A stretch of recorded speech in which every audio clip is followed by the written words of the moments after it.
Hi, I'm going to today talk about software engineering design.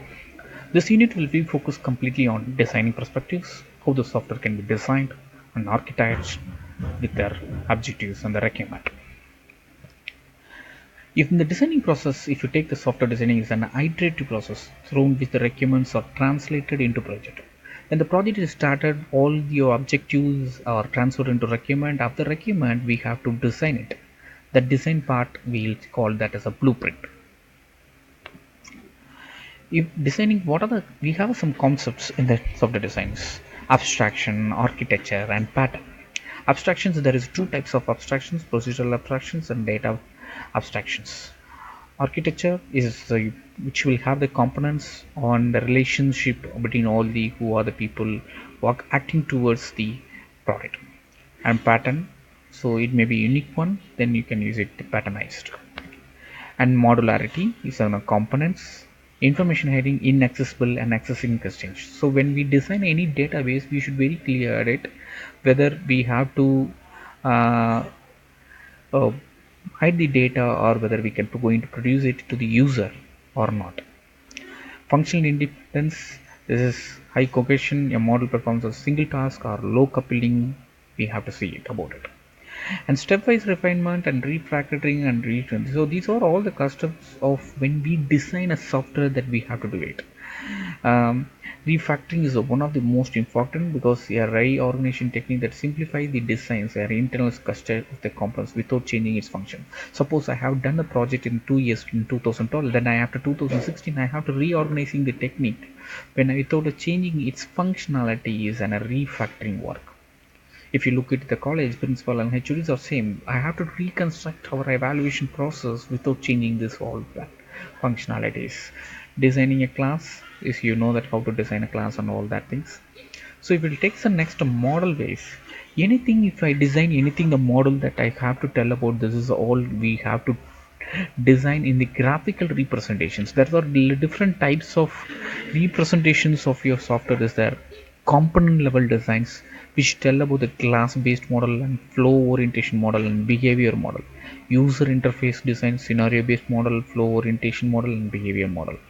Architecture design is a class model and flow orientation, and data and class based model.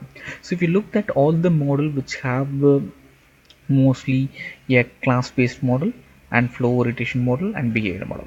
In component user means user interface design that we have a scenario based models. So how we are converting of what we done in the requirement analysis, we are going to convert it into design model. When you do an analysis, we do an entity relation diagram, data flow diagram, state transitions diagrams, and this all the reciprocity of data dictionary, and we want to transfer this into your designing perspectives. So if you look out that data flow diagram that can be transferred into the user interface design and architecture design. If we take the entity relationship diagram that can be able which focuses only on the data of the backside of your project, so we have to look out only the data designs. So if your component level design, if you look that will be your entity, that will be your state transition diagrams and also control specifications diagrams. So components, I told that is a component modularity because whether yes or no, so we have to go for changing a state transition diagram into the component. So we'll see some of the examples of this all how with the analysis model to design the model. And each element of analysis model provides information that necessary to create a 4 design models, the same thing which I told, that data class, architecture, user design and components. So data class and design is a data structure, architecture design is a relationship, user interface is a communication, and interoperator component level is a procedural descriptions, which all I hided in the if you look at, I hided all that in the readings. So data structure and relationship and interpersonal operator and procedural descriptions.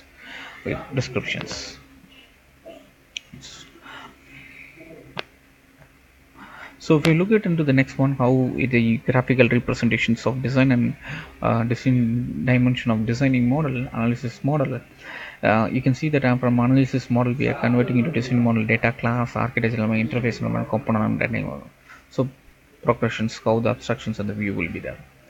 So this will be the last one, designing heuristic. Heuristic is not much. If you have to go for the first iteration of the program structure to reduce coupling, improve the cohesions once the program structure has been developed.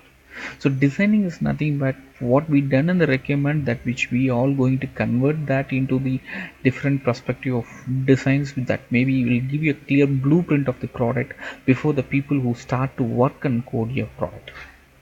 Thank you. We'll see in the next slide about different types of design, architecture design, component designs and all things.